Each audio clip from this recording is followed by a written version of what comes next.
پیغام یہ ہے کہ ہدایت کی اس نعمت پر ہمیں اللہ کا شکر ادا کرنا چاہیے، اور خصوصاً سجدوں میں اللہ سے مانگو اہدنا الصراط المستقیم۔ جب بندے کو مل جاتا نا چیز، اللہ تعالیٰ پوری مخلوق میں سے آپ کو چن لیتا، آپ کو دیکھتا، اور مکمل طور پر اللہ تعالیٰ کی نظر میں آپ ماشاءاللہ ولی بن جاتے۔ اللہ دیکھتا یہ بندہ توحید پر جمع ہوا ہے، اتباع کا صحیح جذبہ اس کے اندر ہے، اللہ تعالیٰ کیا کرتا، اس کے جذبے کو دیکھ کر اس کے حق میں خیر کا فیصلہ فرماتا۔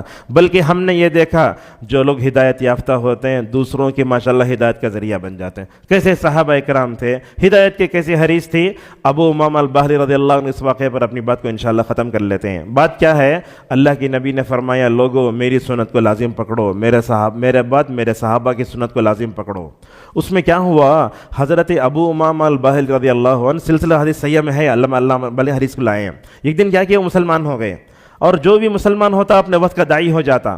اللہ کی نبی نے ان کو بھیجا، جاؤ اپنے باہلی قبیلے کو جا کر اسلام کی دعوت دو۔ وہ گئے، جا کر اسلام کی دعوت دیے۔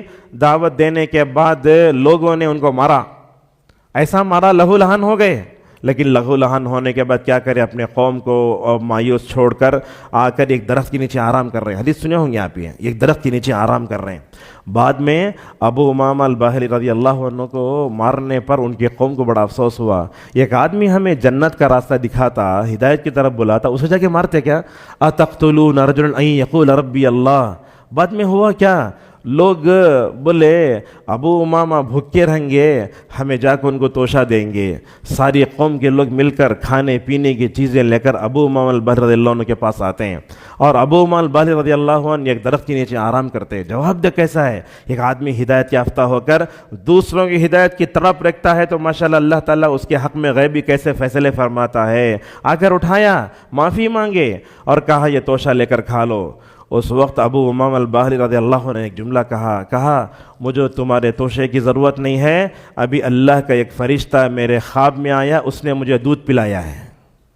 واقعہ صحیح ہے، لہٰذا ہم لوگ اس ہدایت کو لے کر خزانے کے سامنا بنیں، اپنے بیوی بچوں کی ہدایت کے لیے سامان کریں۔ آج کل دیکھتے ہیں اپنے بیوی بچوں کو لوگ وقت ہی نہیں دیتے، دینا چاہیے۔ اپنے بچوں کے لیے ہدایت کا ذریعہ بنو، اور سب کے لیے ہدایت کا ذریعہ بنو۔ اور اس ملک میں اللہ اکبر 80% آبادی جو ہے اللہ کے علاوہ دوسروں کے سامنے جھک رہی ہے، ان کو وہاں سے نکال کر عقید توحید پر لانے کی ذمہ داری ہماری ہے۔ لہذا اسی پر اپنے درس کو روکتے ہیں۔ کہنا یہ ہے توحید اللہ کی بہت بڑی نعمت ہے، ہدایت بہت بڑی نعمت ہے۔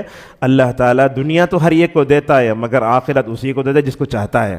لہذا ہدایت کے طالب بنیے، اور ہمیشہ دعا کیجیے اللہم امتنی علی التوحید والسنہ، اے اللہ توحید و سنت پر ہمارا خاتمہ فرما۔ اللہ سے ہماری دعا ہے اس درس میں جو بھی خیر ہم نے سنا ہے، اللہ تعالیٰ اس خیر کو ہمیں اپنے دامن سے باندھ کر توفیق عطا فرمائے۔